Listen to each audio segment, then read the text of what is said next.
After the disastrous showing of the Conservatives in the UK's general election, how will it impact Brexit negotiations with the EU? And after James Comey's damning evidence against Donald Trump, has the office of the president been seriously undermined? Welcome to The Point. I'm Natalie Wong, sitting in for Lou.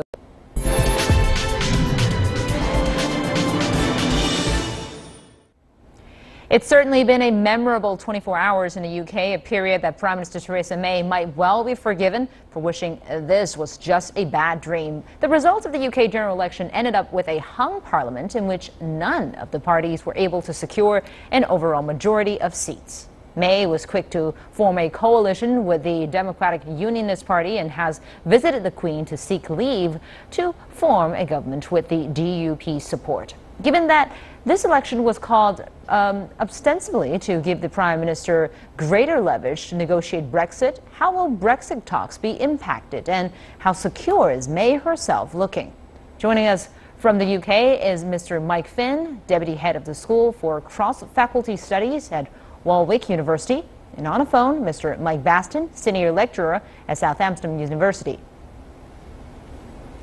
So let's start with Mr. Finn, our first mic for the day. It has been only 2 years since the last UK nationwide poll won by Theresa May's predecessor, David Cameron. And now this time, certainly the general election has backfired for Theresa May.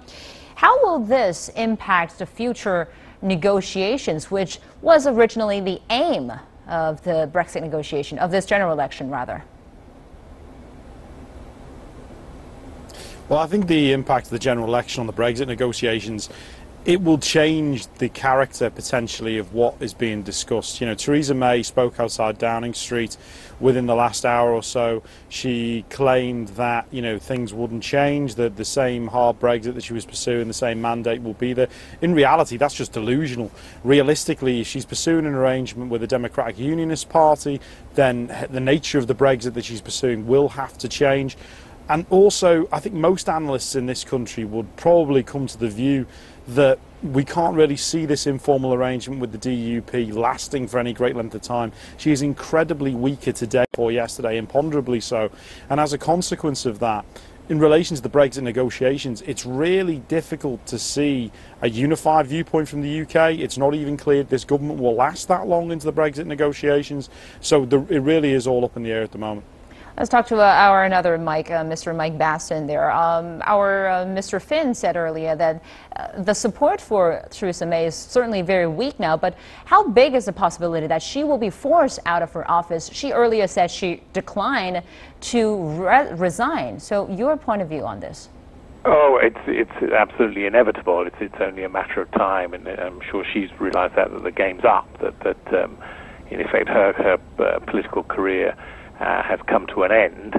The only issue is whether or not one of the likely contenders, obviously Boris Johnson's name springs to mind, is willing to jump into the fray at this moment in time under these circumstances, and the answer to that is probably not. So she probably will be forced to soldier on, but even that's uncertain. That could be days, could be weeks. It could run into late summer, early autumn, I suspect, when then she will, let's just say, be removed, I think, quite effectively from office, and there'll be a leadership challenge. I mean, she is fatally wounded. This is a spectacular own goal for her, and her career is over. Going into the Brexit negotiations, this could not be more uncertain. It couldn't be a worse outcome. It just was not possible. Business leaders have reacted very, very skeptically, and there's huge uncertainty over the UK now. Right, business leaders are reacting to this very seriously. The pound has been plummeting when the news just come in. So tell us, it has also been said that given the surprise outcome of the poll, the pound could have been expected to fall even more sharply. Today it fell about 2%, which is a big move for currency. So the fact that it has not slipped further, May, does that reflect the diminishing prospect of a hard Brexit and that a softer version of Brexit is now more likely? Yes, I think that's inevitable. I mean, Theresa May is a Remainer herself, so I think she's probably far more comfortable with a softer Brexit, and she called the election to actually try to nullify the threat from the Brexiteers, the hard Eurosceptics, in her party with a larger majority. She hasn't got that. She will now seek support from the Democratic Unionist Party, who will themselves be in favour of a softer Brexit, and she will probably have to somehow enlist the support of some of the other parties as well. A softer Brexit is on the cards, but even that is very, very unclear. We're not really going to get a better picture until a few days, probably a week later, and probably after the first round of negotiations or those first meetings have taken place in 10 days' time. Mr. Finn, you earlier said that a coalition between the Conservatives and the DUP may be weak. So do the two parties have many areas of disagreement? Why do you say that they're a weak coalition? Well, I think they're a weak coalition for two reasons. I think purely arithmetically, just looking at the numbers, it's not going to give May a particularly strong, well, it's not going to give her a majority as such because it's an informal arrangement. But even if we consider it to effectively be a majority, which is what it'll be, it'll only be a very small one. And what that means in practice is that any kind of controversial legislation where there might be a rebellion from her own backbenchers, and that could be on Brexit, albeit that's probably not a legislative question at this point, but it could be other issues on the Tory programme, for example, like grammar schools. She's simply not going to be able to press ahead with those things, and that weakens her hand significantly. In addition to that, she made great play in the election campaign of the danger of voting Labour because of what she called a coalition of chaos, that Labour would do some deal with the SNP and that would put the future of the UK at stake. What she's effectively done, as the former Chancellor George Osborne has pointed out this morning, is she's effectively gone to the DUP in Northern Ireland and offered the same sort of setup that, you know, potentially could have been on the cards with Labour and the SNP. So in May's, rhetorically, this coalition, this informal arrangement does not stack up. It's going to be open season on her in terms of the media, in terms of a resurgent Labour Party opposing her, and for that reason, I think, you know, and also it's an informal agreement that it seems at the moment, we're still learning about this, has very much been cooked up in number 10 amongst her tight coterie. Now, if that's the case, it's very hard to see the Tory party. I agree with my colleague who's speaking before. It's very hard to see the Tory party putting up with this for an extended period of time. And I think they're the biggest threat to Theresa May, not the forces outside, powerful as they may be. Mr. Finn, let's say if this coalition fail or the opposition call or putting on a table a no confidence motion, how likely is this scenario? I think it's entirely possible. I mean, I think the issue is this coalition, this informal arrangement, we should really say, confidence supply or whatever they're going to call it. This is so tenuous and tentative. There's so many divides and political tensions within it. There's so much ambiguity that at any point the opposition could table a no confidence motion. And for that, I mean, you've talked about the markets. You know, that is going to create a sort of persistent sense of uncertainty. And I think, you know, there'll be many people in the Conservative Party who'll look at the statement this afternoon, they will think that it was delusional, and they will want to hold Theresa May to account for this disastrous performance. And they will feel that she's tried to forestall that. So I think, yeah, absolutely a no confidence motion is a possibility. The question is, as my colleague said, just about timing. The question is, when is she going to go, not if. Right. The market is, of course, waiting on further information or further news unfolding in this unprecedented political incident now. So let me turn to Mr. Baston there. You said earlier that, of course, the negotiation everyone is now waiting for further news in the coming days or even weeks. But the Brexit negotiation is happening in 10 days. How will the negotiations now carried on? Will it be carried on in the same way as it had originally been planned? Well, I think the timetable, I mean, Jean-Claude Juncker has publicly declared today that the timetable really needs to start before there can be any discussion about extensions or modifications. So I think that on the EU side, they'll be very, very keen to instigate the process. How things unfold after that, again, is very, very unclear and very, very difficult to predict. I suspect it depends on how effectively this wounded Conservative Party and fatally wounded Conservative leader can somehow put together some sort of apparently coordinated, well thought through approach just to see how the negotiations go. But I think a lot of people seem to be making the assumption that there's a lot to negotiate. If you look, you step back and you look at this, the EU are going to be very, very firm with the UK and simply say to them, you chose to leave. these are the rules. This is the position, and then the UK are going to have the government, whatever the government is and whatever their stance is, they're going to have very, very little room and very, very little power to negotiate. Though we say this is the consequences. I want to talk a little bit about the Scottish National Party. It has won more seats than all the other parties combined after making stunning gains in 2015. It lost seats to the Conservatives, Labour, as well as the Lib Dems. The SNP has argued strongly not for the Scottish independence, but also for Scotland to remain in the EU. So, Mr. Finn, does this vote add to the likelihood of the UK's eventually being torn apart? Well, I think the SNP got a bloody nose last night. I think the Scottish Conservatives ran a good campaign around issues around the union and around a rejection of a second independence referendum. Obviously, Labour took seats off the SNP as well last night. So I think I wouldn't go quite so far as to say the SNP is over or finished. That'd be far from the truth. Obviously, they're still enormously powerful in Scotland. But I would say that a lot of the momentum that the SNP have had, certainly since 2007, waned last night. And I think it's far from clear that that's, I mean, if you'd asked me 6 months ago, I would have said at some point inevitably there will be a second independence referendum. I'm far from clear on that now. I think that potentially the momentum for that has ebbed away a little bit, and we'll have to see how that pans out. I don't think Sturgeon is fatally wounded by any means at all, but I do think that the SNP has got to have a serious rethink in terms of how it actually operates, because in some ways what's happened in Scotland is both a comment on independence, on the second referendum potential, but it's also a comment on the SNP in government, and that is a reasonably chastening comment that they've received in the course of the last 24 hours. So I would suspect that the prospect of an independence referendum has receded slightly. It's not off the table, of course, certainly not whilst they have the power they have at Holyrood. But I think it's receded slightly, and it'll be interesting to see what Sturgeon's approach is after the reverses she suffered last night. Thank you very much. That was Mr. Mike Finn, Deputy Head at the School for Cross-Faculty Studies at Warwick University. And on the phone, Mr. Mike Baston, Senior Lecturer, Southampton University. Thank you very much. Well, just as former UK Prime Minister David Cameron finished off his own career by gambling with an EU referendum he didn't have to have, Theresa May followed him by calling a national vote when it was not required, and could well find that her career might end in a similar way. What many politicians are finding out is that young people are now standing up to be counted. Indeed, it has been said that it was the youth vote that swung this election away from the ruling Conservatives.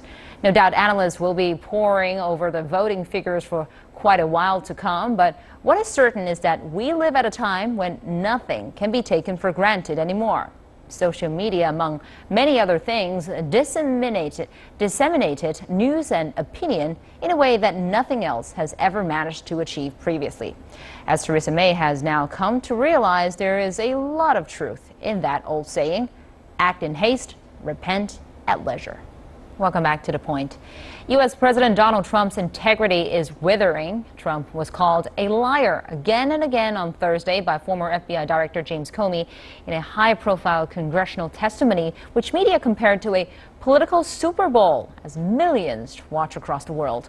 Comey was very publicly fired by Trump for his leadership of the FBI into Russian meddling in last year's presidential campaign. In addition, the resigned National Security Advisor Michael Flynn is under investigation for his Russia meetings. In the testimony, Trump was quoted as requesting Comey to let this go. Trump's son-in-law, Jared Kushner, is also involved in the FBI's Russian meeting probe. What fallout will Comey's testimony lead to? Will the FBI's Russia probe continue to cloud Trump's remaining presidential term? I'm pleased to be joined in Hong Kong by Professor David Law from the University of Hong Kong and Ms. Eleanor Clift, a columnist with the Daily Beast in Washington, D.C. And here in the studio, Mr. Rick Dungan, co-director of the Global Business Journalism program at Tsinghua University in Beijing. Welcome you all to The Point. Let me start with you, Eleanor. So at Thursday's testimony for James Comey lasted nearly 3 hours. The former FBI director said clearly that Trump had lied. He called him a liar, and he actually claiming the president he hoped and suggested that the FBI would drop the investigation. So this rhetoric, these words, these terms, hope and suggested, is it considered directive in terms of trying to obstruct justice? Well, Mr. Comey was testifying under oath, And he said that he interpreted the president's words as a directive that he did not follow, but that caused him enough concern that he took contemporaneous notes of the meeting, recorded notes, and shared his opinions with other top justice officials.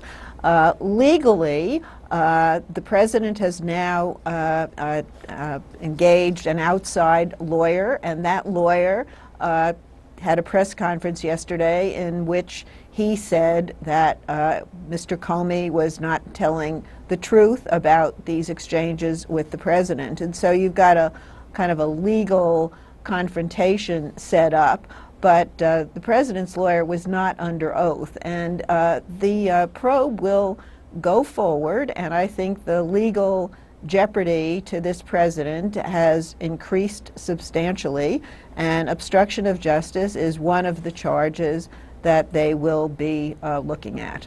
Well, these all seem very technical, and if Trump were investigated for obstruction of justice, like you said, what would it bring to Trump's team and his presidency? I want to pass on to this question to Mr. Dunham. Well, right now, Trump's team is in trouble. At the testimony yesterday, Director Comey said it was not only Trump, but his team were liars. And legal jeopardy is not as much right now to the president as to the people around him in his campaign, in his White House. But I think one of the significant things that happened yesterday at the hearing was Comey laid what I would call a perjury trap. It's not a crime to lie to reporters. It's not a crime to lie in a tweet. But it's a crime if the FBI is talking to you or if a grand jury is talking to you to deny something that is true. And so I think that what Comey did is he laid down a series of markers, and I think that's where the future legal liability has. I think the White House is already in political trouble, but that's where the legal trouble to the president lies the most, I think. I want to turn to our Hong Kong guest there, Mr. David Law. Do you think that the highlights of the trouble should be inside the media or inside the people around Trump, or Trump himself and his administration? Well, clearly this is trouble for Trump himself as well as for the people surrounding Trump immediately. There is some question of whether he can be prosecuted. And there is actually an unresolved legal question as to whether a sitting president can be the object of a criminal prosecution. The Department of Justice Office of Legal Counsel has taken the position in the past that the president cannot be prosecuted, but that position has not been tested in court. And it's also entirely separate from the question of whether Trump can be impeached. Now, on the question of whether Trump can be impeached, really the tradition here is an impeachable offense is whatever a majority of the House of Representatives thinks is impeachable. In fact, it was Gerald Ford, who later became president of the United States, who himself said that when he was pushing for the impeachment of Supreme Court Justice William Douglas. So he faces trouble on several fronts, and if there is indeed anything resembling the announcement of an investigation of Trump himself, or if there's an effort to bring criminal charges against him, that will be tremendously distracting for the White House. It will be very difficult for them to make any progress on legislative fronts, such as, say, tax reform or deregulation. And I think you'll see the Trump White House even more on the defensive than it already is, and even less able of pushing forward legislative priorities such as health care reform.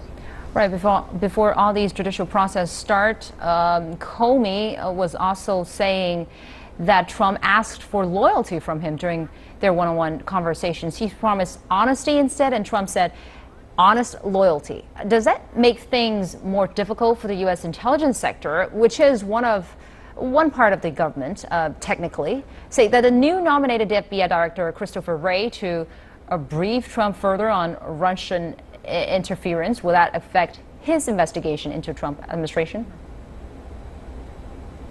Well, I think what it means at a minimum as a practical matter is that intelligence officials are going to have to watch their behavior with the president very carefully. Here is someone who is somewhat unpredictable and has shown that he can put high-ranking, supposedly independent investigative officials in very difficult situations. He's publicly criticized the intelligence community on several occasions before. He is known for having rejected intelligence briefings. And I think that whether it's Christopher Wray, the new FBI director, or any of these other officials, they will be very much on guard in dealing in the future with President Trump. Well, Ms. Eleanor Clift, do you think that the obstruction of justice or abuse of power will happen again on the current FBI nominee, Christopher Wray? Oh, I think he will be very mindful of his own reputation and the FBI's reputation going forward. And while technically the president could fire him without cause, I think the president is now going to be rather constrained in his dealings with the intelligence community as well. I just wanted to say something about impeachment. It would have to start in the House of Representatives, which is controlled by the Republicans. And so it's unlikely, unless we get the proverbial smoking gun, that they're going to begin impeachment proceedings. And even if a majority in the House voted for impeachment, the trial is in the Senate, and that would take 2/3 of the Senate to convict. So as long as this president can keep his party behind him, that's his hold on the office. And they're working furiously to try to get some legislative accomplishments. I don't know whether it's possible. There are so many divisions within the Republican Party. But this can go in so many different directions that it's really hard to predict with any certainty what Mr. Trump will ultimately face, or how his party might ultimately try to rescue him and rescue themselves. Rick, in terms of impeachment, do you think it's a question of when or if? I think it's much more if right now. As long as the Republicans control the House, as Eleanor said, I don't think that there is any kind of political will for them to impeach the president. That could change if the Democrats take control in 2018. Then I think impeachment would be highly likely, but we're getting pretty hypothetical because we're predicting the results of the next midterm election. I don't think impeachment is on the horizon right now, at least the immediate horizon. Let's zoom back a little bit and look at this from a broader picture. Comey actually told the Intelligence Committee that he asked a friend to leak the information to the New York Times about the encounters with Donald Trump in the Oval Office. This move was aimed to prompt the appointment of a special counsel, according to Comey himself. But why did a U.S. official have to resort to the media in this matter in the first place? Rick, you've been in the media industry for a long time. I mean, Eleanor and I both have experience with this. I mean, right. We have happily been the recipient of leaks from the White House, leaks from Congress. What was so interesting to me watching this was this is the first time I remember under oath a public figure talking about how he leaked something and why he leaked something.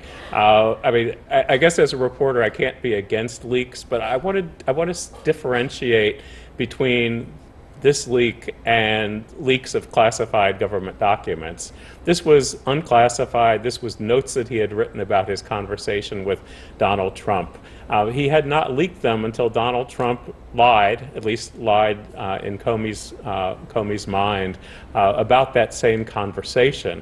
And then he gave this to a friend, knowing that the friend would pass it along to someone. Maybe he knew it was the New York Times, and it did appear in the New York Times, and it did turn out to be true. Now, Donald Trump was up at 6 a.m. this morning, Washington time, and he was tweeting about leaker. I mean, he's already using this to try to discredit Comey. I think it's legitimate to talk about leaking, but I also think that there's no question that this was legal. What he did was legal, and he believed it was tactical. He believed it was necessary to support his own reputation and to correct what he thought was a wrong committed by Donald Trump. I want to ask Eleanor, our fellow journalist, about the same question. Is this another Watergate story in the making? Oh, it's so different from Watergate. Watergate was a paranoid president trying to cover up a third-rate burglary, and he abused his power in the process. This is about possible collusion with a foreign government and an abuse of power. So, I mean, I think in many ways it's worse than Watergate. Thank you very much. That was our CC guest, Ms. Eleanor Clift, and here in Beijing, Mr. Rick Dunham, and in Hong Kong, David Law. Appreciate it, gentlemen. Well, this is the final point for our discussion today. Hardly a day goes by, I have to say, without further media attacks being made on President of the United States. Even my 3-year-old son knows who Donald Trump is because I've been watching TV all the time. Many would argue that this so-called witch hunt by the world's media is of Donald Trump's own making. But I doubt that. To be called a liar in such a public hearing as Comey's testimony can only exacerbate Trump's low approval ratings. And this in turn has a knock-on effect with the president failing to fill many key administration appointments 4 months into office. The fact is that many talented and experienced people who have been offered jobs simply don't want to be associated with this man. Whether Donald Trump sees out his entire presidency is now being openly discussed. Whichever way you look at it, the office of president has been badly tarnished by the continuing daily soap opera of President Trump. Thanks for watching. As always, follow The Point on Twitter or visit our Facebook page using the hashtag ThePointWithLX. Download the application called CGTN Live to watch our show on your mobile devices, or go to our YouTube channel to look for CGTN The Point. I hope you will join us again next week on Monday. I'm Natalie Wong here, sitting for Liu Xin. Thanks for watching.